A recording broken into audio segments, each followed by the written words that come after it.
Hey everyone, how are you? It's Gordon Einstein, and I am doing something new today. I am at TheBlock's new fantastic facility.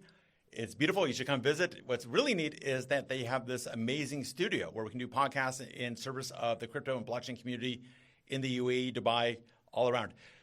This is the first time they've done an interview here. This is the first time me doing an interview here, and we're starting off, I think, with the best. We're not working up to anything. We're starting at the top. So I don't know how we're going to maintain after this, but we'll figure it out.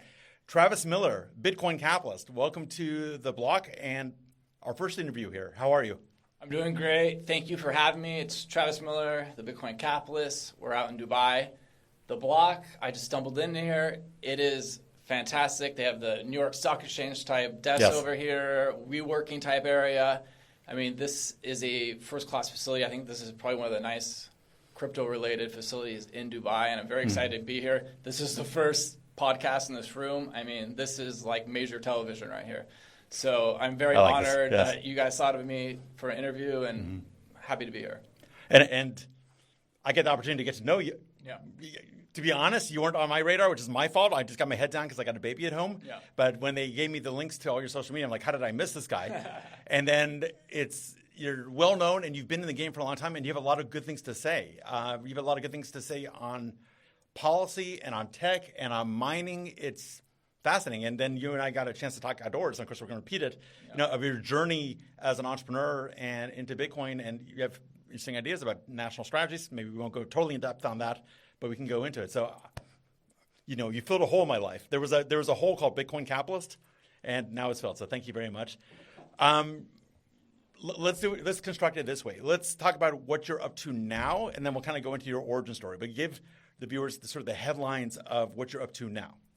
Right now, my main business is Bitcoin mining in Paraguay and Dubai, and Bitcoin education, going out, talking about Bitcoin on social media and converting people to Bitcoin, because there's going to be a major crisis coming. Yes. And I graduated during the 2009 financial crisis, and that just, opened my eyes. You just totally dated me, by the way. Yeah, I know. Thank you. It just turned everything upside down, and that's when I started studying economics seriously. I'm like, what happened here? What's going on? And I remember my dad every day is like, oh, you know how much our house is worth? I'm like, they're not supposed to double, triple. So that's when I started learning economics, finance, all that stuff, and went down the Bitcoin rabbit hole. And the problem is we're going to have what's coming is going to be biblical.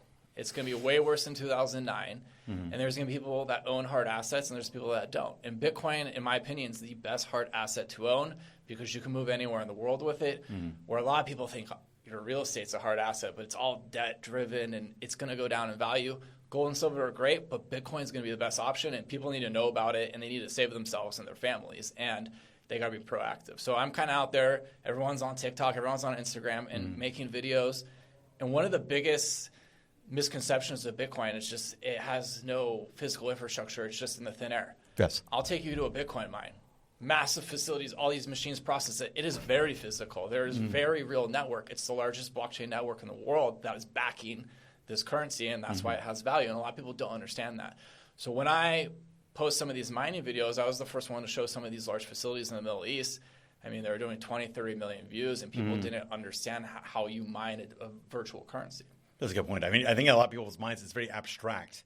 And then when you show the physical, I've watched your videos, I watched your shorts. When you see the physicality of it, the scale, the technical skill, the investments that go into setting up these facilities. I mean, this isn't your dad's Bitcoin mine anymore. This is industrial, national level stuff, conglomerate level stuff. It's impressive. As the price of Bitcoin goes up, the competition to mine it increases. So the power of the machine increases, the cheaper energy you need. So eventually what I believe will happen is it's going to be countries just directly mining it. When things go bad and countries need money to trade internationally, they're just going to nationalize mining, the energy sector, and use it to produce Bitcoin. Because back in the day, people could mine it on their laptop, and then it became the machines. And now it's like private companies and stuff. But the next level to this is when things go bad is it's going to be government-level mining and partnerships. Interesting. Okay, there's a lot to unpack there. So I always say every superhero has an origin story. Yeah. They had their main film, and then when that's successful, you had the Marvel comes out with the film like Wolverine Origin. Because now we're going to do Travis Miller Origin. You gave us a taste of it, but let's go a little bit deeper. I understand that you graduated in the financial crisis. What were you studying or interested in before that? I want to kind of get a sense. I was studying business Okay. and finance, all that stuff. I was kind of bred to take over family business, and I went into the family business, wholesale packaging. I was doing e-commerce, but I always studied the economics. I'm like, this is all a Ponzi scheme. And I started learning about gold, and I started buying. And this is before the financial crisis? This is after. Okay, so let me kind of just focus on this part. So you're into finance in general. Your family's into it. You mentioned earlier that you were one of the first and were a very successful Amazon dropshipper. Yeah. Was this before the financial crisis or after? After. Okay. My dad understood he's like the internet and e-commerce is the future. So when I graduated, I was put in charge of e-commerce. So we started off with the company website, and I'm putting all this time in, and it's like no sales. And it wasn't a sexy product, package and supplies, right? And I'm putting all this work in, and I'm just not getting anywhere. I'm feeling like a failure. And I tried selling on Amazon and eBay. That just didn't work out. And this was before the Amazon really had the Amazon Seller Central program. So tried it. It was nothing. And then that summer, I had some interns from my frat with me. Amazon called me back. They're like, hey, we want you to try it again. We changed all this stuff. You can upload. They called you? Yeah. They reached back out to me. That's interesting. They saw I had signed up, and they're like, hey, why don't you try this program again? So I did it, and everything – this is right when Amazon was blowing up, and everything – Sorry, what year was this, or when was this happening? Oh, God. It was like maybe 2011, 2012. Oh, gosh, 15 years ago. Yeah. Wow, interesting. So everything I was putting up started selling. And we had a big catalog of products. So what I did was I put everything in Excel, and then you upload this Excel into Amazon.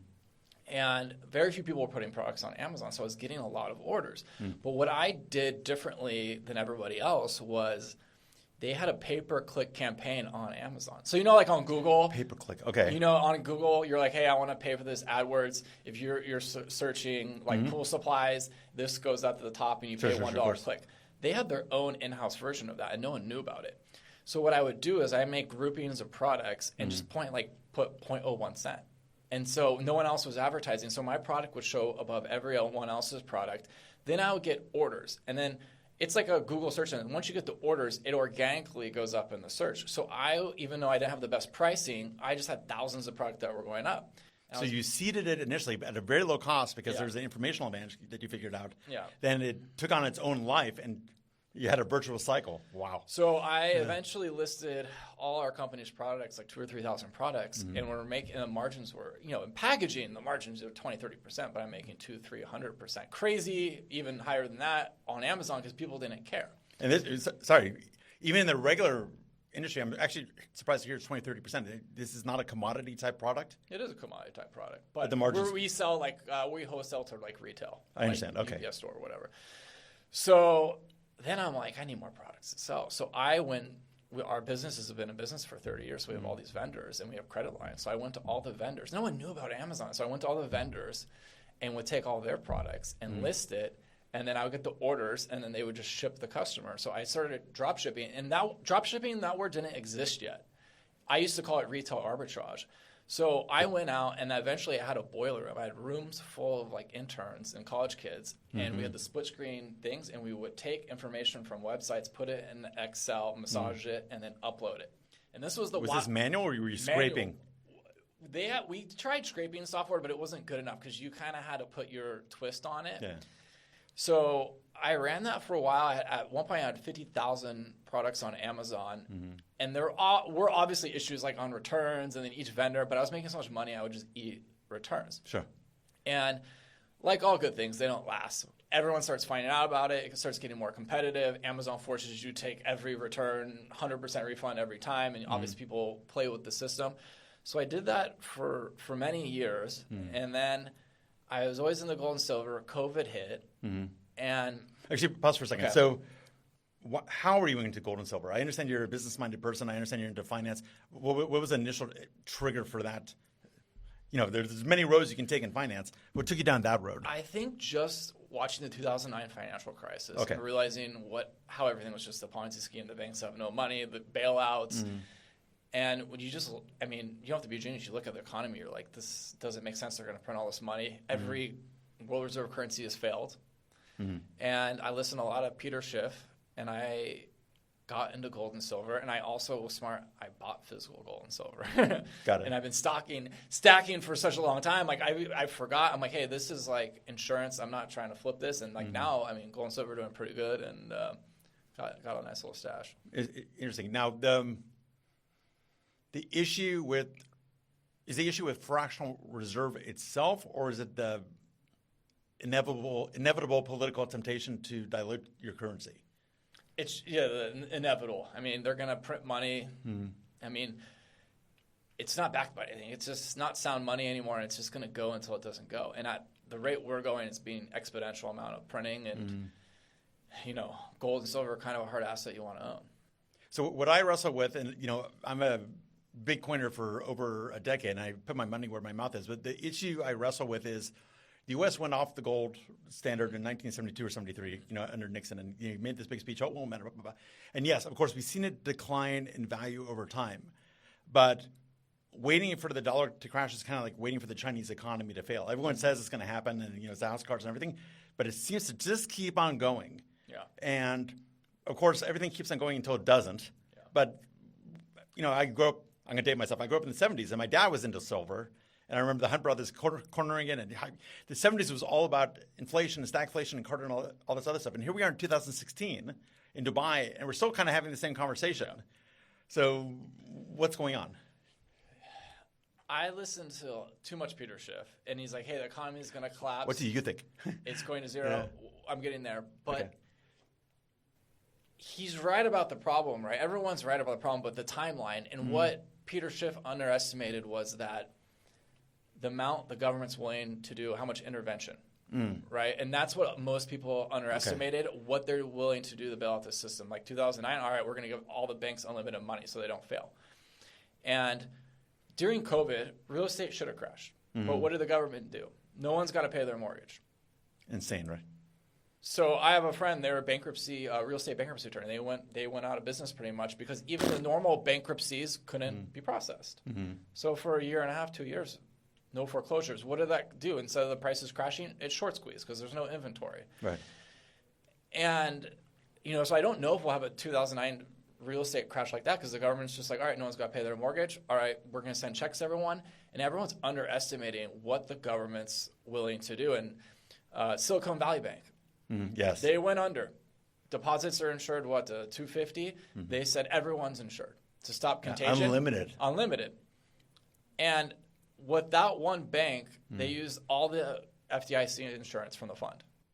So when there's another... I didn't know that. So the FDIC has a fund, and it was... Yeah, so each bank pays into, they take a percent of what they make, and they pay into a fund to bail out troubled banks and do the FDIC insurance. They used it all on Silicon Valley Bank, pretty much. Wow. So the next bank that goes under, that's all just going to be government, taxpayer money. And we're getting to the point right now where, it's like, what's the point of paying taxes if they're just going to print the money? It's like, hey, we're just going to make up this money. Like, why are we even going through the motion of, paying taxes and doing all this stuff? You're going to pay for it with new dollars anyway. Everyone's get off our case. Pay with taxes, and the wealth inequality is exploding. It's not going anywhere, and you're going to see the political movements that reflect that. The polarization of eat the rich and all that stuff is going to come big time, especially when this next crash happens because there's so many disenfranchised people. And it just feels like the middle America, people that are doing the right things, they're going to their 9 to 5, trying to raise their kids, doing everything, they're getting punished. And the rich are getting richer, and people are speculating and making a lot of money, but a lot of people don't know how to speculate. And that's why it's so important for people. That was actually pretty deep. That was what you just said resonates a lot. People are turning to speculation, but they don't know how to speculate. Yeah. Ouch. So let me pose an alternative, and you tell me why you agree or disagree. So you have China, which looks to be an ascendant economy, and you have the yuan, and they're digitizing it, and they're buying tons of gold. Is that currency under the same dynamic, perhaps, as the U.S. dollar, or does that have legs? What I think China is going to do is I think they're going to try to launch a gold-backed currency when the time's right, when shit hits the fan. I think they're waiting for the U.S. to be in maybe in another war, or whatever. They're going to try to take Taiwan, and if the U.S. resists, then the real trade war will happen. And China's, I think, the largest producer of gold. It's illegal to export gold from China, so they have been accumulating for years. They also are the largest purchaser of gold, and they've also been indirectly buying gold through hedge funds and Hong Kong companies for years. And they're not doing that for fun. And what they could probably do is like make a gold-backed currency for countries for international trade and keep their domestic currency, right? So it'd be like their version of a Bitcoin for trading partners, like between Russia and China and stuff like that. But I think they're not going to get rid of their currency. And I mean, China was at one point the largest Bitcoin miner in the world, and they banned it, which is odd. And I feel like they shot themselves in the foot there. And if Bitcoin becomes what I think it's going to be, that's going to be a really bad move from China. Or maybe there'll be a Chinese economic co-prosperity zone, and the rest of the world will be on alternatives, maybe Bitcoin. Yeah. Maybe. Well, I had this conversation last night with a friend. China produces all the goods. And Trump's thinking we have all the cards and, we're going to tax them from importing to us. And I just remember being in California during COVID and like the shelves were empty. Everyone wanted a second fridge for their garage. And everyone, I live in Orange County, everyone's got money. Everyone's a millionaire. So it doesn't matter what the price is, they're going to buy what they need, right? And the prices of the refrigerators, everything was going crazy. And that's when you actually started seeing real inflation in the economy because everyone had money, but there was too few goods. Yes. That's when you actually really felt it. Now, if the real trade war happens and the whole Taiwan thing happens, and China's like, well, we're just not going to ship you. What does the inflation in the U.S. look like when the stores go empty? And you can't just move factories in the middle of the night to India, Vietnam, or the U.S., and I was heavily involved with or ships out of Taiwan, unfortunately. And that's when I think you could have this overnight just crazy inflation if China just, hey, we're not going to ship you guys. That's when you could see. They're doing that with rare earth, rare metals right now, and we're paying the price. Yeah. Interesting. Okay, interesting point of view. So you're down the gold and silver route. How did you go from? How did you become Bitcoin interested? And then how did you become Bitcoin life? I stumbled upon Max Kaiser. Okay. And guy's a total genius. I was watching his old show on Russia Today. He was the first person ever to report on Bitcoin at $1. Oh, interesting. Okay. And I watched all his videos. I'm like, what is this thing? So I started buying some. Well, the first purchase I made was remember when it went to like 19,000 and it crashed down to 3,000? And I'm like, I totally thought it was a scam because I'm like the forever gold person, total gold bug. This is a Ponzi scheme. This is a total mania. And it crashed. You sound like Peter Schiff. It crashed to 3,000. Yeah. And I'm like, this is still more valuable than gold. And it's not going to zero. So that's when I started really buying it. But I didn't go all in because I'm like, the government's going to ban it. So I was like still like 80-20 gold Bitcoin and accumulating. And then the reason I went all in on Bitcoin was I had like six figures in gold mining stocks. Like I had those small caps, mid caps, and I'm like, if gold and silver do what I think, I'm going to be a millionaire. And like Wall Street bets, the whole silver squeeze is happening. And I own all this First Majestic, all this stuff. And then everyone's buying it. I'm like, I'm going to make all this money. Like they're gonna GameStop. Yeah, I was about to say, is the GameStop They're trying to GameStop First Majestic, and I'm like, I'm going to make like a couple $100,000. And they just stopped people from trading options. They got rid of all the margin. JP Morgan started doing all this stuff, and you could not buy during the silver squeeze. You could not buy physical silver, and then the price would be going down. The premiums, the spot premiums to buy it from the dealer were just going insane. There's just this huge disconnect, and they're just gaslighting. They're like, price is going down. The banks control the price of gold and silver. It's not freely traded, and that's why Bitcoin, it's one of the last free markets in the world, is so much better than gold and silver. But when that happened, I made the pivot. I'm like, all right, gold and silver manipulated. These aren't going anywhere until the system actually collapses, and I need to go all in on Bitcoin. And that's when I made the transition. And I'm like, this is going to be Sorry, and when was this? Ooh. More or less. Whenever that Wall Street Bets thing was, like maybe 4 or 5 years ago. Not that long ago? Yeah. Okay. So that's when I made the transition to go all in Bitcoin, quit my job, and go down. Quit your job with your family.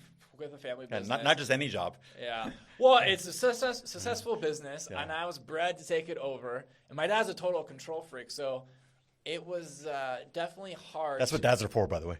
To get out from underneath that and then go do my own thing. And my parents were like, they didn't understand what Bitcoin was. They're like, you're going to waste your life. And then it's funny because like now it's like, okay, son. it's a thing. Yeah. It's a thing. And I got them in early. So they're boomers, but they own a lot of Bitcoin and they made a lot of money. So they're happy to be wrong. They're happy now. But, as a new dad, they did see your track record with the drop shipping. Yeah. And they did. Obviously, they had a lot of exposure to you, so they know you're not rash. Yeah. I mean, were they so open to it? Eventually, they agreed, and it's been a great ride. That's good. I mean, I was doing the whole 9 to 5, working in the office. I mean, man, I've just traveled the world. I just did a week in London, Scotland, Arctic, Sweden, and I'm here. I mean, it's a movie. It's amazing, and we're going to explore all that. I like it. So you now let me ask you. You said but if I understood your thesis, you're saying gold and silver, the metals themselves, have value and will really have value when what hits the fan, but the markets for it are impaired for now. Yeah. Am I understanding you correctly? So the price discovery for gold and silver is the COMEX, right? Yes. And it's just a paper market. And so like what you see happen when silver went to like 100, you see someone dump like $500 billion in paper silver to bring the price down.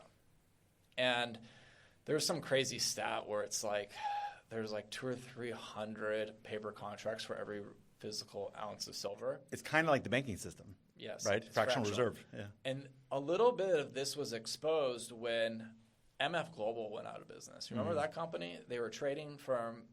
And they were leveraged 100x to 1. Oh, geez. Things weren't even crashing. They were just leveled 100x to 1, and it blew up. And they had physical gold, but they had rehypothecated it. Okay. And that's going to be a word that's going to be used a lot in the next crash is because people own assets, and then people are borrowing against it, and then other people are borrowing against it. So when they went under, it just pulled back the curtain because there's like 10 different parties that claim ownership to that gold. And they're just using that one asset to borrow from all these different people and do all this stuff. Mm-hmm. And I feel like everyone's doing that. This is the Big Short all over again. Yeah. Right? Well, and for real estate, I got a buddy, hopefully he doesn't watch this, but he bought a house. He's going to watch this. Everyone's going to watch this. He bought a house during the crash. Mm-hmm. He borrowed against it, and he started doing Airbnb. And now the guy's got like 30, 40 Airbnbs in SoCal and in Arizona. But I remember in the 2009, Airbnb didn't exist. So I know guys that were flipping that went bankrupt, but you could only had enough capital to do 2 or 3 homes. Yes. Now the banks, you can just, instead of flipping those homes to sell, you would just flip them. Now you rent them out on Airbnb. And you're making crazy money because you're doing weekly instead of yearly. Then you're borrowing. You go to the bank. Oh, this property went up $200,000 in value. You're borrowing against that. So these guys that were only controlling 2 or 3 homes now have 40, 50 homes. They have no real income from other jobs, and it's all Airbnb.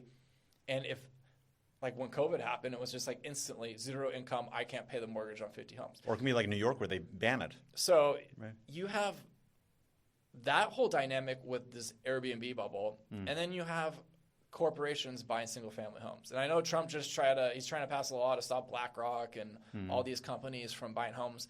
But you have a company, Homes for Rent America, publicly traded. I think they own 27,000 single-family homes.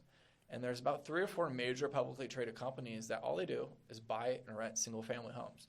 So what happens when real estate goes down again?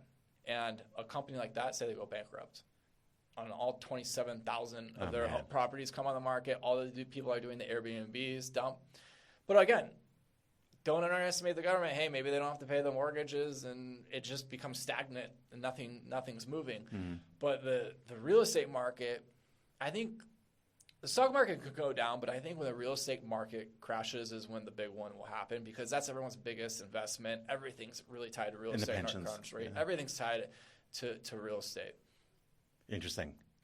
Okay, got it. Oof. This is intense. So you saw what happened with the silver market, and you made your Bitcoin conclusion, and you went all in. So there's going all in personally, but you're a public persona, and I've had the opportunity to look at a lot of your stuff and really enjoyed it. How did let's talk about that transition. Okay. So I'm trying to figure out how to get into Bitcoin. Well, sorry, you get into it by buying it. But I started buying it, yeah, and then it wasn't enough for me. I said, okay, I want to be involved. I want to start a business. Mm-hmm. So I looked at doing a Bitcoin ATM business. And we have some locations in Southern California. I'm like, maybe I put it in the store. And I looked at the regulations, and it was crazy. Like FinCEN, like financial crimes can come in, audit you any day of the week, and if it's off, they can arrest you. So you kind of have to be a big company to run a ATM business in like California. And when COVID hit, I realized I needed a ticket out of town. I needed a second residency somewhere in case things go south again. Yes. And I had been going to Panama for many years. I had met some friends at this party in Europe, and I had been going to visit them for years in Panama. So Panama had Sounds a thing. Fun. Panama, it was very fun. Yeah. Panama had a thing called the Panama Friendly Nations Visa. So if you're from the U.S., Canada, or Europe, you can go deposit $5,000 in a bank, start a business, and you get permanent residency. And you got to make like 2 trips. And that's a serious visa. Yeah. Not tourist visa, like permanent residency visa. Which can turn into a citizenship in 10 years. Darn. Okay. And but you have to understand, pre-COVID, I mean, no one. Who cares? Go make these trips. Go wait in some second world country, like immigration room. Like very few people were doing this. Sure. And I used to watch a lot of nomad capitalists, but I was just like, what? Like there wasn't the need for it. But COVID hit, and it's like, whoa, restrictions. You need to diversify. So as soon as Panama opened up from COVID, I was on like the first flight. I go down there, I do all the requirements, and on my second trip back to finalize it, a week later to the end of the program. And I think their real estate was crashing a little bit, so they were like, now it's a $400,000 investment for a temporary residency. So I got in right at the right time. But with the company you make there, usually it's a dummy corp that you just make on paper and then you shut it down. Sure. So I have this company. And I was like, why don't I do the Bitcoin ATMs in Panama? So I kind of know like the rich kids of Panama. So I call one of my buddies and I'm like, hey, like I want to put a Bitcoin ATM down there. I don't know where. Like, do you know a place I can put it? He's like, hi, I know a guy. So he gives me this guy's number. Like we call on the phone. We totally hit it off. I went to school in the U.S. Like worked for like a hedge fund in New York. And I don't know that much about Panama. This guy was the CFO of a company called Novi. It's like the Home Depot of Panama. 27 locations, big box, like one of the most popular stores in Panama. And this dude just cut all the red tape, put my Bitcoin ATM next to like Scotiabank and all that. And I'm like, whoa, I hit out of the ballpark. He put it in the branches of his company? company? Okay, got it. Yeah. So it's like they're huge retail locations. With the retail banking inside the stores? Yeah, like they have bank ATMs in the store. Got it. Wow. You know, you have your Scotiabank and then Travis Miller's Bitcoin ATM. So he totally, I mean, it's all who you know. It's all networking. I'll give you a comment. What I just met you, but what I love about you is something piques your interest, you go into it, and you then actually act on it at scale. That's a rare thing. Yeah. That's great. And you've given several examples of this in this conversation, and I'm a take action junkie, and it's nice to meet someone and hear the story of how this happened. That's great. And you didn't know how you were gonna do it. You just started making phone calls and started learning, and then so God bless you. Go on. Yeah. That's for people out there that you want to start a business or do something, and you're gonna write the business plan and you're gonna sit down and do all that. You're going to find all the reasons not to do it and psych yourself out. And like, if you really want to do something, just go do it and figure it out. And you're just going to have to, learn through experience, right? Cool. I mean, I got a business degree in college. I've learned all my stuff in the real life, running businesses and in that way. Super. So I get the ATM in there and I'm like, oh, I'm going to be rich. Like I'm going to have the total control of like a country, all the ATMs. No one's coming to the ATM. No one's using it. And at that point, like crypto is very popular in the U.S. Like what 1 in 3 Americans owns a cryptocurrency, like something very high number. I'm not sure that's true, but it's definitely more. We can fact check. It's a high number. Okay. But in Panama, like no one's even heard about cryptocurrency. Mm-hmm. So I was like, wow, I have to market this thing. And back then, like it was like crypto Twitter. Sure. Like what am I going to do? Google pay-per-clicks. Like I'm like, I don't know how to advertise this thing. So TikTok had just come out. Mm-hmm. And I made a video of like there was like a group that came to use the ATM, and I filmed like, and there was a line of 4 or 5 people, and I just no music, no nothing, just all the people in line to use the ATM. Posted it, and it got like 500,000 views. And I was like, whoa, there's something here. And then people started talking about it, and then people started coming and using the ATM. People probably flew into Panama to use the ATM. So really, yeah. So I'm like, all right, there's something here. And back in the day on TikTok, everyone was consuming content, but very few people were making videos. So if you were producing content, it was like you were getting a lot of views and going viral. And especially in Latin America, because there was way less people posting and using it in that country. It was TikTok popular in Latin? Yeah, it was popular, but yeah, it's so new. Okay. That people weren't producing, and like everyone's used to Instagram and pictures. So a lot of people that are famous on there, like I don't know how to dance or make videos, but everyone was like consuming content. So it started going super viral, and it started working. And then I was... Sorry, next question. English or in Spanish? Spanish. Oh, okay. So I was translating. So this is kind of how I got into it. So I'm smart. So I was hiring like cute models and chicks to come and use the ATM, like influencer models, and then I would film them, and then I would add the music. You are smart. And then it was going way more viral. I bet.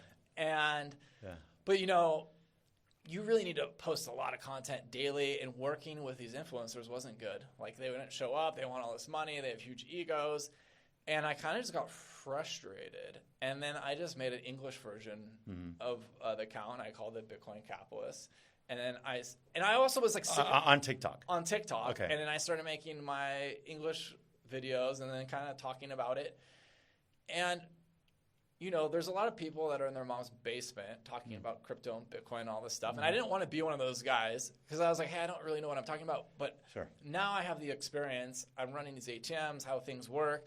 And I started producing original content, like how ATMs work, how to use it, mines, all the stuff that are real things that everyone's interested in. And so all that content was very viral, like people using the ATMs and getting millions of views. So that's how I kind of got into the whole making social media. And I was so bad when I started. I would make videos and then I wouldn't blink, and people would be in the comments like, blink twice if you've been kidnapped. And oh gosh. And one of my biggest secrets to the success of social media, like if you're going to do it at home, do not tell anyone. Because if I would have told all my bros and friends and they were following me, it would have been so cringe and painful. I just probably would have stopped. But I didn't tell anyone, not my family, no one. Not till I got big enough where people were finding me. Then I was like, oh yeah, this is my account and friends. Oh, that's interesting. I mean, because by definition it's public. Yeah. But does that apply to Instagram? I mean, your friends and family are following you, or what do you mean?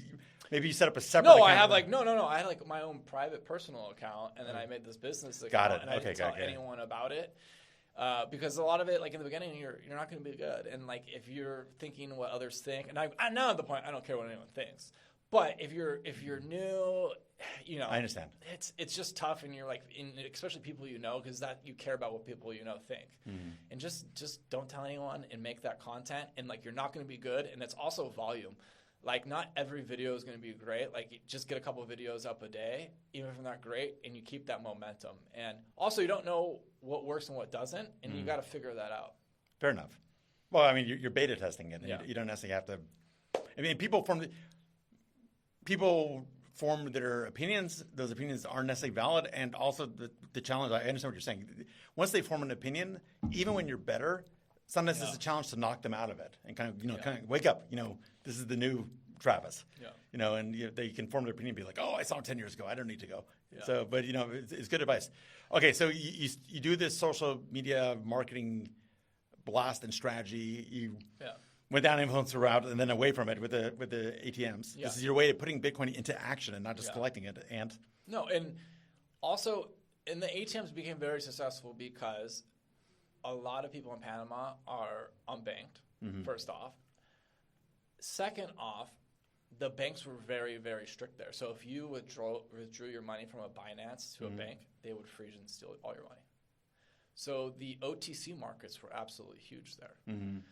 So there were very high margins. That was good. So I did Panama. I expanded to Costa Rica. I had an ATM at the Multiplaza Escazú, the big mall there. And then I went to Paraguay, and I put the first Bitcoin ATM in Paraguay. And why Paraguay? What? So I understand Costa Rica because it's kind of it was adjacent. next door. But why Paraguay? Paraguay because they also had a permanent residency program. Okay. So I wanted to go and do business somewhere where I could be a resident and be involved with the country.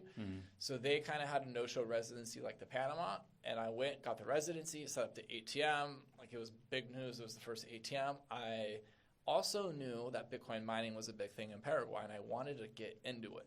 Why is it a big thing? Because hydropower? Or? It's the third largest hydroelectric dam in the world. Itapu Dam. That's amazing. So the dam is on the border of Brazil and Paraguay. Okay. They each own 50% of the dam.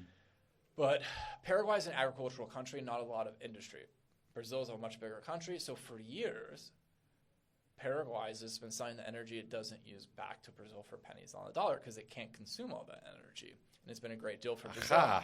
Yeah. Along comes Bitcoin, which allows you to export energy globally. They start mining it, and they have very cheap energy. But I want to capture that sentence. Along comes Bitcoin that allows you to export energy globally. That's a wonderful way of putting it. Yeah. It's like captured energy, and you're not restrained by the wires. Energy is money. Okay. So I knew I wanted to get into it, and if I'm just some guy talking in my mom's basement, I go down there, like, the guys that are making moves down there aren't going to meet with you. When I came with the first ATM, it was in the news, I made all the right connections, and I got into Bitcoin mining there. So I gave it a good run there, and then kind of what happened was, we're still mining, but the government in the middle of the night changed the laws, and if you're mining crypto, they just raise the rates where it's like very hard to make a good profit. They raise the rates on electricity. Not for everyone else, just if you're mining. So, but it's stupid because a lot of people are illegally mining. So they'll go to the energy company. It's very corrupt down there. So they'll go to the energy company, they'll just bribe them, and they'll steal energy and mine. And if you're stealing energy, you're not paying anything. This is like a drug trade. It's just straight cash, untraceable, tons of money involved. So, yeah, there's a lot of nefarious people involved, and, I mean, it's millions of dollars, and you're talking about a country, people don't make a lot of money, it's very poor. So you can imagine it was cowboys down there. So it was kind of disheartening because it's like the people that want to build businesses and do it legally, you're punishing them. And then all these people are still going to be illegally mining. Sure. So they raised the rate, and I talked to one of the top guys for Bitfarms there, and they are one of the largest miners there. That's a very big company. And I asked them, like, why did they do this? And there was, like, no warning. And his explanations is, like, probably what I think happened is Brazil has a lot of influence in Paraguay. They own all the agricultural, all this land, and they didn't like not getting their cheap energy anymore, right? So... sorry, that raises the question. Was the Bitcoin mining electricity consumption such that Brazil got less? Yeah. Okay, interesting. That scale. So Brazil, Wow. Brazil wasn't getting it, and they're worried this is all going to happen. So, and they have a lot of influence. They probably own a lot of politicians. And then just in the middle of the night, we're raising the rates. It collapsed the whole industry pretty much. It's very hard. You can mine, but it's like you have really powerful machines. The margins are really thin. Sure, of course. So I still have operations there, but it's just really sad because Paraguay is not a super big country, but the impact it was having on the economy is dramatic. All these foreigners are coming there, investing in these mines, all kinds of stuff. And it's landlocked. Yeah. I mean, it'd be great for it. And they just, boom. And what happened was all these people in investment and capital went to across the border in Brazil. So, like, literally everyone just moved it to the Brazilian side and is continuing to mine and doing the same thing. And people are going to, I mean, they're legally doing it. They're going to do it either way. So that's kind of when But did you consider doing that? Brazil is a little dangerous And it's a little wild. And like for me at this age, I was like, I don't know if I want to get too involved and do mining in Brazil and stuff like that. And that's kind of when I made the pivot to the UAE. And I've had some, crazy experiences being robbed and, some here or there? In Paraguay. Okay. Very wild, Wild West stuff. And I'm like, I'm getting to the age. I'm like, I don't want to put my life in danger anymore. And I'm a little older than you. And when you get to that age, I did some crazy stuff. I didn't like getting robbed, and I just didn't want to. I have money. I don't want to put myself through that.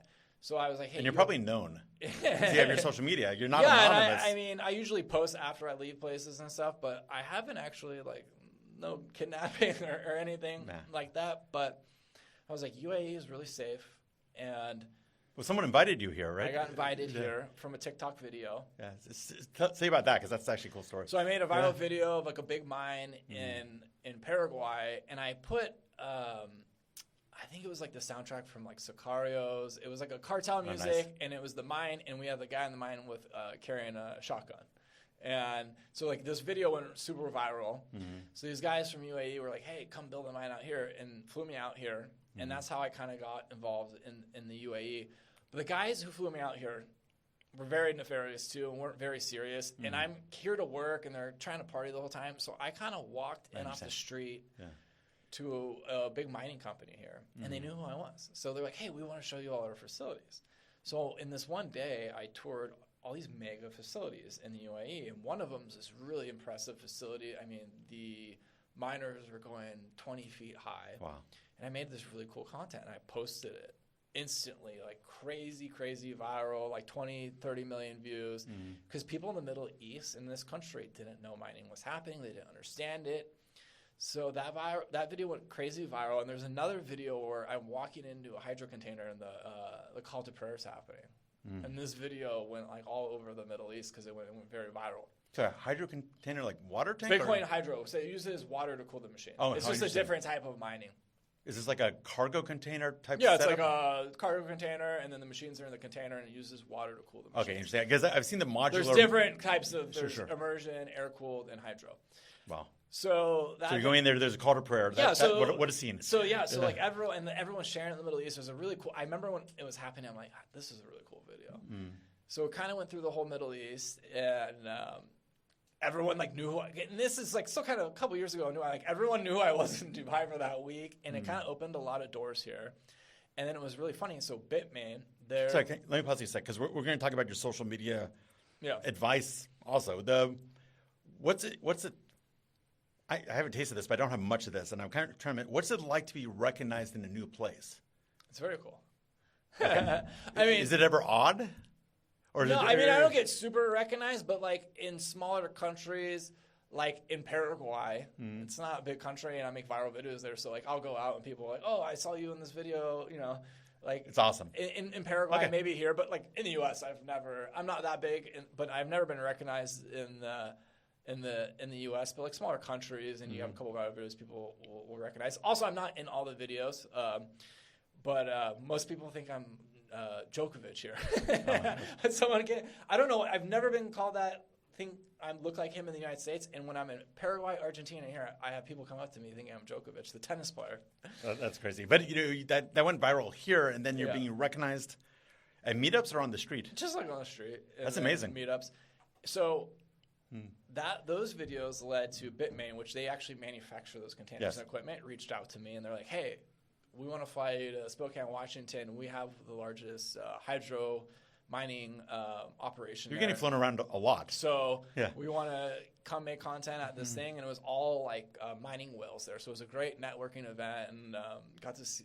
The company's called Merkle Standard, big company mining out there.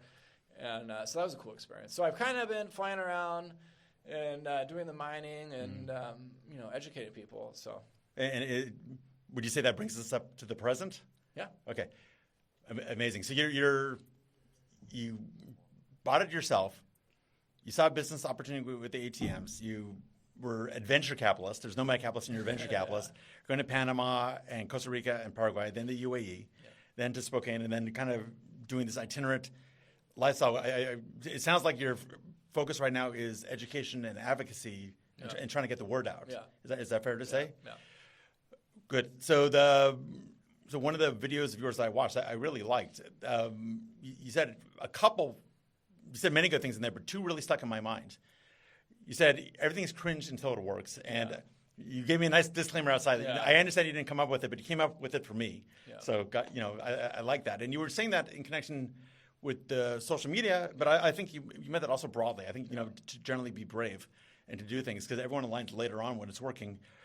And you made some prescriptions about how people should armor, protect, and position themselves given what's coming. Yeah. So I'd like you to talk about both of those. Okay. Yeah, talking about the cringe thing, like when I went to Panama, cryptocurrency, no one had heard of it or whatever. Everyone was like, "You're a scammer." Mm. Like you should see the comments and what people were saying. They're like, "This is a fake," because this was, Bitcoin isn't where it is now. Like back then, now it's companies. There's ETFs. The president's. I got a company mining it. Like no one was doing it. It was so new. Everyone thought it was going to zero. And like when I went to these countries, everyone's like, "You're a scammer. You're just stealing all our money." No one understood it. So I knew what Bitcoin was, and I'm like, I just deflected it all. But yeah, I mean, going and putting the first Bitcoin ATMs in these countries, like there were a lot of haters. Sorry, remind me, Panama uses the U.S. dollar? Yeah. If I remember correctly? Yeah. Okay, that's interesting. So those ATMs are accepting dollars. Yeah. Interesting. So I sold my ATM business to a big European ATM operator. It was a good way to get into the business and be taken seriously. Sure. But I was like, I kind of wanted to go on to the next thing, which is mining and kind of transition.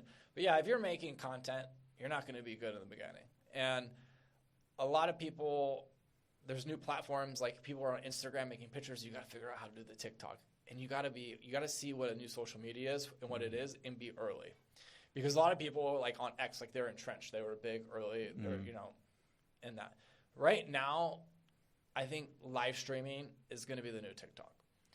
And the reason why I think that is AI is taking over right now. So I just saw a video the other day, and I didn't realize it was AI until I really closely examined it. Because the pictures were always good, but now the videos of the AI are getting so good that I had to go and triple check. Mm-hmm. So what's going to happen to all these influencers and stuff when they got you're a vacation influencer and you got to go travel to Fiji when they can just make an AI video for $5? Mm-hmm. Like what is going to happen? All those people, that's out of business. Mm-hmm. So where is that all going? It's going to go to live streaming because it's live. You can't duplicate it. That's kind of where I think. Are you sure you can't duplicate it? You can't live stream AI. I don't think so.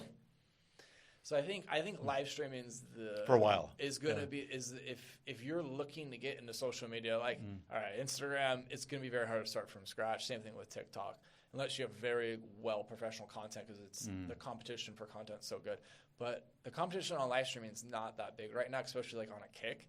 If you get out there now and you consistent every day, you can make it on Kick. All these other platforms, I don't know. But if you're willing to go all in on a new Twitch or Kick right now, you can make it happen. That's interesting. Okay, so live streaming is specifically on Kick. Yeah. Interesting. Okay, and then I think we both share the feeling and maybe the logic that we're heading for this biblical proportion, COVID times 1,000 moment. It's the everything bubble. Yeah, that might not end. The everything bubble. So, what's going to happen? Why? And what should people do about it? First, what's going to happen? The system's going to break. What I think will happen is the banks that are all giving out these loans they can't pay, and pretty much the banks own all the real estate because everything's debt finance. So the banks own everything. And the banks are going to go under. And I don't think there's the political willpower to bail out the banks again. Because they got all the big bailouts, and it's all the same people. Mm-hmm. They've done all the same stuff again. So I think the people aren't going to stand for another unlimited. Sorry, there's not the willpower. There's not the gunpowder. Because maybe the political willpower. Yeah. Or you think the politicians are going to go out and bail out the banks again? You don't think the constituents are like, well, we're not getting bailed out. We already bailed them out in 2009. You didn't fire anyone. Nothing happened. I just don't think they can do that again. So what I think is going to happen is when the banks start going under, they're going to be nationalized. Okay. So the government's going to take control of the banks, and we might just have one Federal Reserve Bank. Mm-hmm. And then you'll kind of see a command and control economy, because then they can be like, all right, we need to bail out restaurants. Everyone, all right, you're getting $1,000. They did stimulus. Everyone, here's $1,500. They could be giving stimulus out, but you have to spend it at certain places. All right, here's $1,500, but you have to spend the next 60 days at restaurants, and they kind of steer the economy. And that's not free market, and then that leads to more problems. And I think eventually, just the currency goes under. Let me pause for a second, because it's an interesting scenario that you're painting, and my mind immediately went to central bank digital currencies. Yeah. Maybe this kind of feeds into that, because if there's one national. No, that's the next step. Yeah. And you could see if the dollar goes, like the Europe and the U.S. get together and they launch a bigger currency and try to save the system. But it's going to be scary times, because we're going to have bank holidays, bank bail-ins, where, What's a bank bail-in? So let's just say the bank's going under and you got $1 million in there. They might just take part of it as their money to bail out the bank. Okay. And they've tested that in Cyprus. They were doing bank bail-ins in the banks there, and kind of maybe a blueprint for what might happen in the United States. But there's going to be unrest. Like when people go to the bank and their money is not there. But what I think they'll do is like what they did with Silicon Valley Bank. They're going to guarantee all deposits, right? Which is what, trillions of dollars. And people are going to start losing faith in the system and the dollar. But no one knows the future. No one knows what China and Russia are going to be doing at this time. But there was a WikiLeaks email between Russia and China. And the Russians in the 2009 financial crisis were like, why don't we join forces and dump treasuries? And China said no. China's like, we're the largest holder of treasuries. We're going to hurt ourselves because there's going to be no buyer of this, right? Thanks, but no thanks. I don't think that will be the case again. I think when the U.S. goes down, Russia and China and other countries are going to try to kick us. And who knows if they try to jump to treasuries. I mean, China's already saying they're not buying treasuries, they're buying gold. I was about to say they're trimming their treasuries. Yes. Probably maybe in anticipation of this. So that's also going to be very scary, because in 2009, everyone was on the same page. China, Europe, let's bail each other out, let's save the system. And the world's very polarized now. Yes. It's not just the United States controlling everything. So you're not going to have this global, get along financial recovery. And I think other countries are going to come after us big time when we start going down financially. So there's that geopolitical threat. And we're not the country we were 20 years ago. No. In every metric, I think we're relatively down in every metric. So we don't have the leverage we did. And there's all these other trade routes and currencies and blocks, and you're right, there's this aggravated situation. How does AI play into this? AI is very scary, because it is going to replace jobs faster than we can, create new ones. And that is going to be a major problem. And I remember watching Andrew Yang and this guy's a scammer, universal basic income, why don't you get a job, all that stuff. And now you're looking at him, he's a genius, because he saw what was coming. And all these entry-level jobs are going to go by customer service. I mean, just think about when they automate cars. All the truck drivers, Ubers, that's millions. All the Taliban. Millions of jobs everywhere. The AI is just – I just saw the Clawbot thing where you download it, you're on the Mac Mini, and it's incredible. Like, how many people are going to get replaced? So we could be talking just massive global – unemployment. You look at the Philippines, right?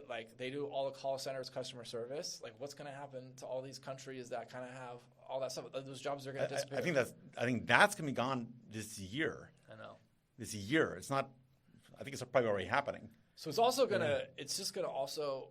The wealth inequality globally is just exploding. It's going to. It is already really high. It's going to go to a whole new level, because.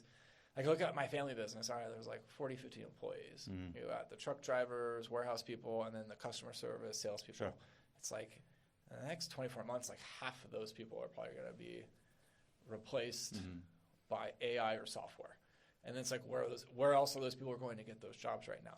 So you're going to have... Sorry, and I think in 4 years, the physical part is going to be replaced by these robots. Yeah, eventually it'll be automated drivers, forklifts, all that stuff. what are all those people going to go do for work? So there's going to be countries are going to have to come out with like some form of UBI, or you're going to have massive social unrest. Can the Philippines afford UBI? No, I mean, countries like the U.S. probably will, but these other countries won't. And we're just going to have these massive changes globally where people aren't going to have work. And you look at it, all right, like my parents, they own this company. And they're going to go from 50 to 10 employees and probably make even more money because they're not paying for medical, all the expenses, sick days. They're probably going to increase their margins, and the people that control this wealth right now are going to be kind of cemented in that wealth. Right. So if you're watching this, right now is the time to make a lot of money, because once this gets embedded, like the jumping social classes is going to become extremely hard. Extremely hard. So you said earlier in the conversation that people should have hard assets, and maybe a house isn't so much a hard asset. Is your parents' business or other businesses like that, small, medium enterprises, are those things to get wealthy with now, or do you need to be rethinking that whole process? Like, what do you do if you're a business owner? No, you got to own a business because, all right, we sell wholesale commodities. Price goes up, we just increase our price, right? So we're keeping up with inflation. Okay. So if you're a salaried employee, everything's going up, you're making the same. So all the business owners are making money because you can change your pricing, right? So you gotta own a business. If you're not making money for yourself, you're making money for someone else. And the other thing I want to stress is there's no job loyalty anymore. Like when my grandfather worked for a company, he was a sales guy, he got a private pension. He retired like super early, and then Social Security lasted him, and he was very good at like picking stocks, and they had this incredible retirement. That's not going to exist. That's gone. And people need to own their own business, because like when the next financial crisis happens, like, all right, you've been working at this company for 30 years. They don't care. They're going to fire you, either replace you with AI or hire some college kid that just graduated for half the price. And of which there'll be plenty. Yeah, and I mean, I have friends now. I mean, they worked for a company for 12 years, and they didn't even call them. They just sent them an email and deactivated his computer. There's no loyalty. They don't care how long you've been there, and corporations are ruthless. So you really got to be in business for yourself. And like most of my friends from college and high school are in the corporate sector. It's like now you're married with kids, you got the mortgage, and you're probably going to be like 45 and boom, get laid off out of nowhere. And there's not right when everyone else is. Right when everyone else is. And there's not going to be a lot of great jobs available.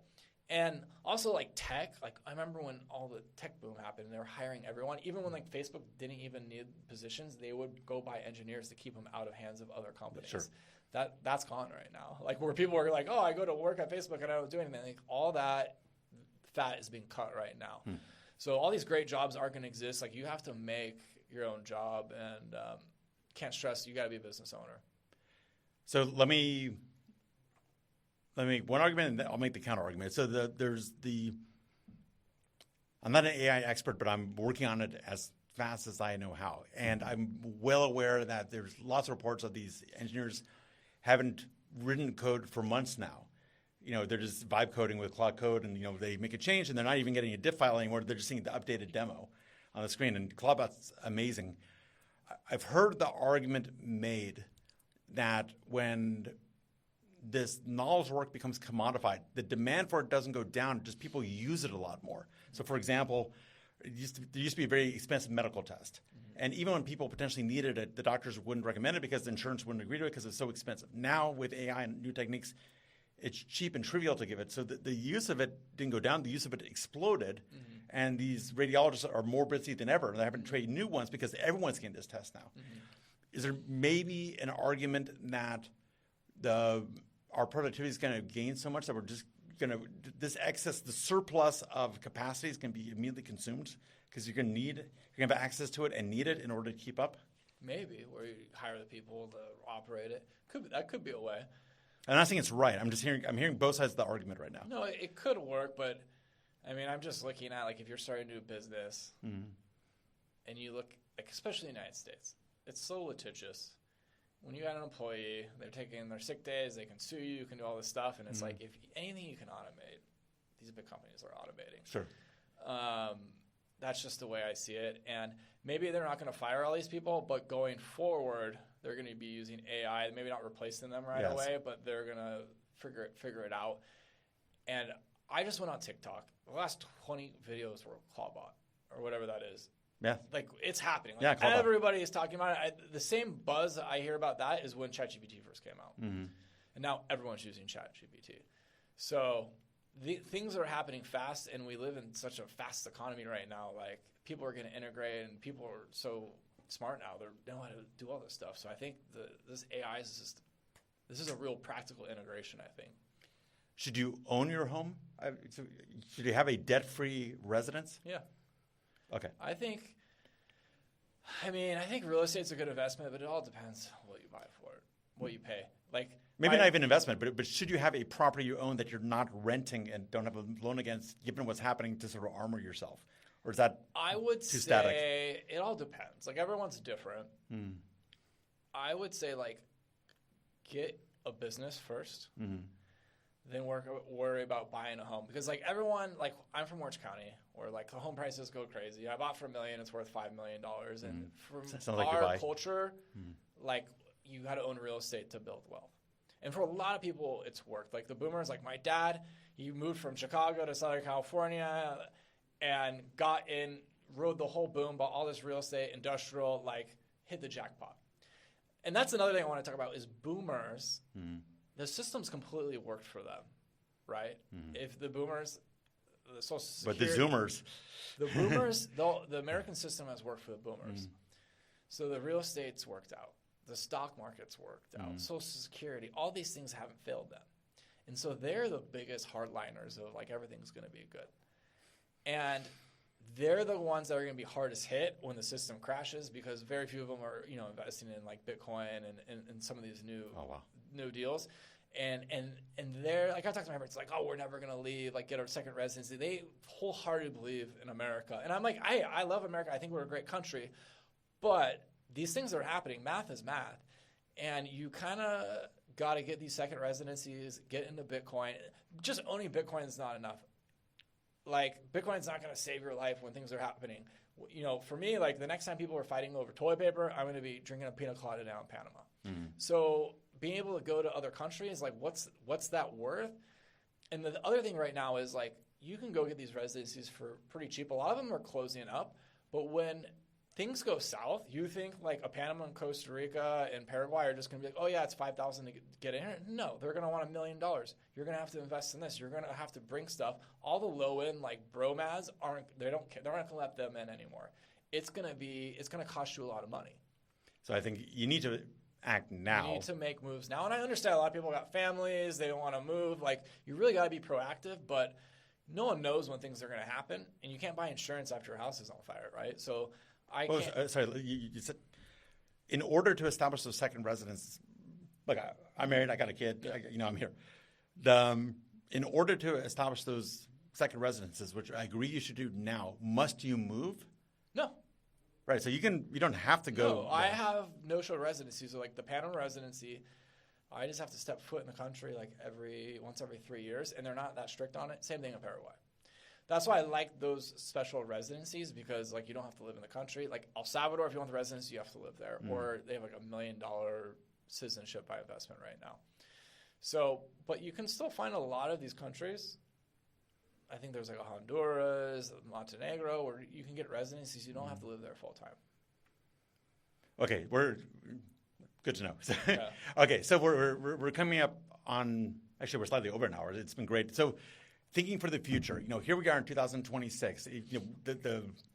I like lists. So in order to position yourself to survive, but B, benefit from what's coming, I'm hearing active involvement in Bitcoin. Yeah. Okay. I think I'm hearing diversify your residences and probably your banking and cash also.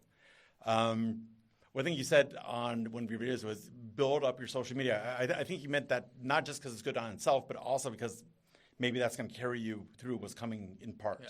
Social media is an incredible networking tool. And it was really funny because before I started doing this, I did not have social media. I was like the guy that didn't have Instagram, nothing. You really overcompensated. I had nothing, and my friends would always joke, and then I realized the power of social media because some guys want to be, I want to be this millionaire, mysterious person, and then you meet people, no one knows who you are. There's no, I can't verify what you've done or whatever. And with social media, you meet someone new and they go on your Instagram, you got 400,000 followers, and they can see track record and videos and stuff you've done in real life. It gives you credibility and opens so many doors. I can't tell you how many places I go. And especially what's great with the Bitcoin community is I can go to any country and there's a Bitcoiner there that will meet up. I went to Hong Kong, didn't know one person, met a Bitcoiner on X, got invited to these awesome, parties at Soho House, all this stuff. There's Bitcoiners in every country, and you can kind of network on social media. And it's a social credit score. People don't know. You can see they can kind of fact check you. Or if you don't have social media and you're like, oh, I've done this and this, I don't know. You gotta. It's a weird thing, but it's definitely you should have it going forward. Bitcoin. I say it's like social GitHub. It's like, oh, what are your pull requests? Okay, wow, you've done great. Yeah. Okay, now I know. So and then. Bitcoin, physical gold and silver, but you got to have the gold and silver where you're at. And the problem now is I have a lot of gold and silver in the U.S., but I'm all right, if things go south, I don't know, I'm going to liquidate it. I want to be down in Argentina. It's not movable. That's why Bitcoin's so great. Yes. And then these second residencies could save your life one day. Think about if you're in Ukraine and you're a 20-year-old guy and you're getting drafted or conscripted and to go off to slaughter, and you had a residency in the UAE, and you could have just gotten a plane that would have saved your life. Yeah. Another story I like to tell is all right, say you're upper middle class in Ukraine, you owned $1 million home, you have money in the bank, war breaks out, your house is destroyed, the bank doesn't work anymore. Yeah. If you had $1 million in Bitcoin, you just hopped on, be in London, and be a millionaire still.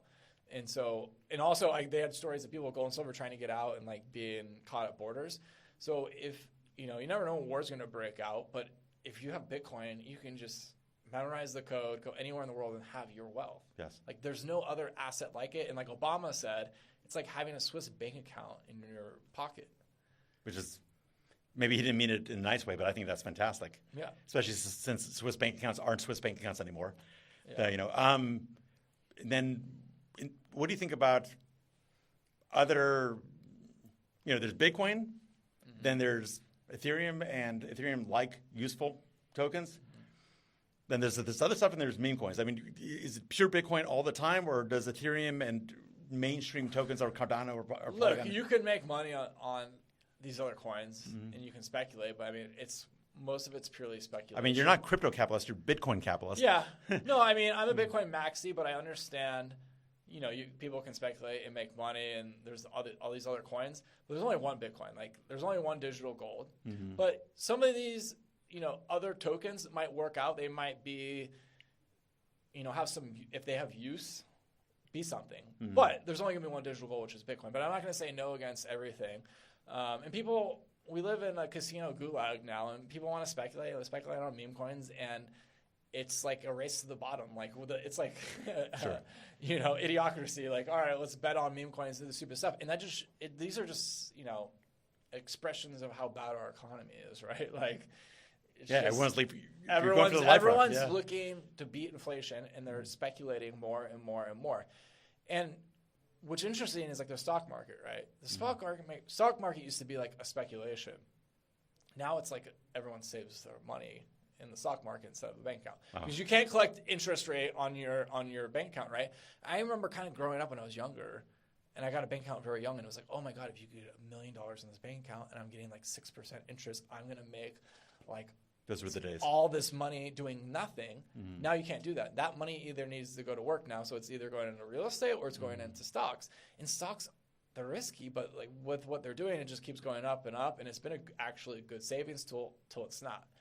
So, but I see it with a lot of these retired boomers. They have all their money in the market because they're not making any more money. So the only way they can make more money is in the market. And if this market goes down, it's going to just ruin the retirement of all these people. And Trump just owning in the stock market and, this is mine. who cares about all this other stuff? 50,000. Sure. They really own it. And another thing is like, we didn't talk too much about politics, but when this crisis happens, the pendulum's going to swing the other way. So we kind of have this ultra Peter capitalism, Trump, but we really don't have capitalism in America. We have crony capitalism. So it's capitalism for the poor and it's socialism for the rich. So the banks and the wealthy always get bailed out, right? They don't have to take all this risk, but if you're a small business owner, you know, COVID, you get shut down, like you're not getting all this money like everyone else is. Yes. So we don't have this strict free market capitalism. We have this crony capitalism, like I just said. It's not perfect. But when the system fails, you're going to get a swing to the left and you're going to get like a Bernie Sanders socialist communist movement. And you're already seeing Antifa on the streets. Hurting not people. Antifa, but Mamdani in New York. You're already seeing candidates like that.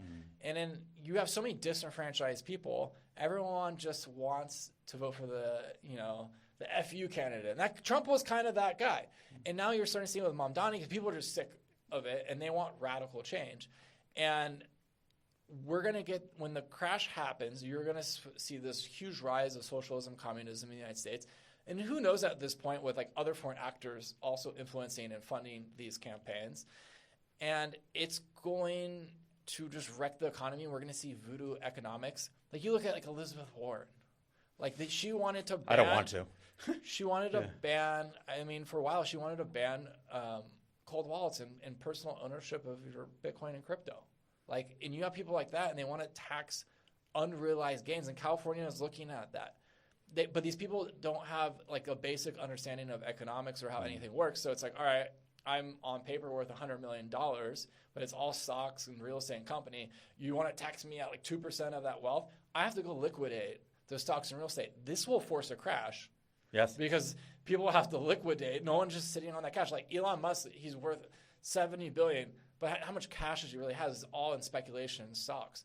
So we're going to see like voodoo economics and really dumb moves after this crash by the government, and it's going to exacerbate the crisis and add fuel to the fire because these politicians don't really know how things work.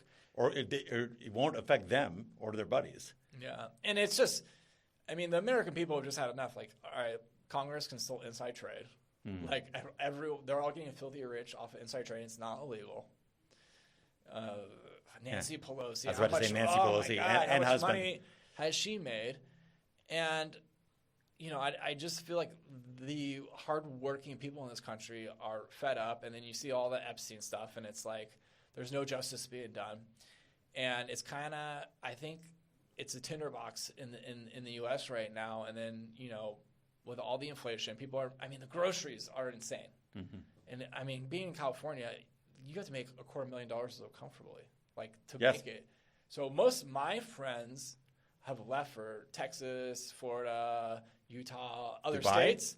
Other states, it's a little too far, but most people have moved to other states so they could buy a single-family home and get started. And it's also, it's kind of population control. When you increase the inflation this much, people can't afford to have 6 kids anymore. And a lot of people are getting started later, having kids and stuff because they can't afford the home and getting started. So it's it's eroding a lot of the social fabric in the country. So I think for all the viewers, start running now and keep running. Yeah. Build. Travis, Bitcoin Capitalist, you're awesome. This is great. This is really interesting. I appreciate it. I'm happy to have you here at The Block for the inaugural podcast. And we got the amazing Block people here behind the camera. Thank you so much, amazing Block people. So well done. Well, thank you so much. Thank you for having me. This was fantastic. Big boss.